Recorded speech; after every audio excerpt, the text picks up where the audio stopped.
ஒரு வளையல் வியாபாரி கிட்ட சின்ன குழந்தையா வந்து வளையல் கேட்டு வாங்கின ஒரு அம்மனை பத்தி தான் பார்க்க போறோம். எங்க இருக்குன்னு கேக்குறீங்களா? அரியலூர்ல இருக்கிற ஒப்பில்லாத அம்மன் கோயில் தான் அது. இந்த கோயிலுக்கு கோபுரமோ பெரிய கட்டிடமோ கிடையாதுங்க.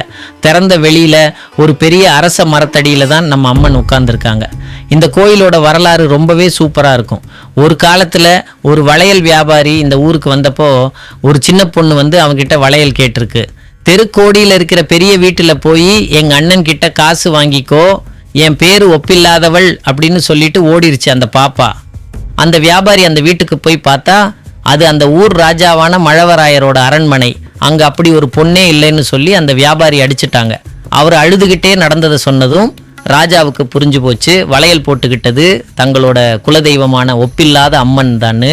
உடனே அந்த வியாபாரிக்கு நிறைய தங்கம் கொடுத்து அனுப்பிட்டு அம்மன் எந்த இடத்துல உட்கார்ந்து வளையல் போட்டுக்கிட்டாங்களோ அதே இடத்துல இந்த கோயிலை கட்டுனாரு ராஜா.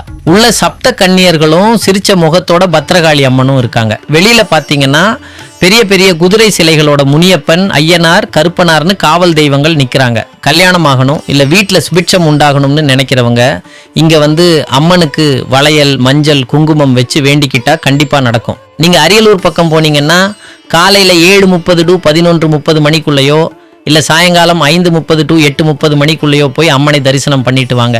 இந்த வீடியோ உங்களுக்கு பிடிச்சிருந்தா லைக் பண்ணுங்க, நம்ம சேனலுக்கு சப்ஸ்கிரைப் பண்ணுங்க.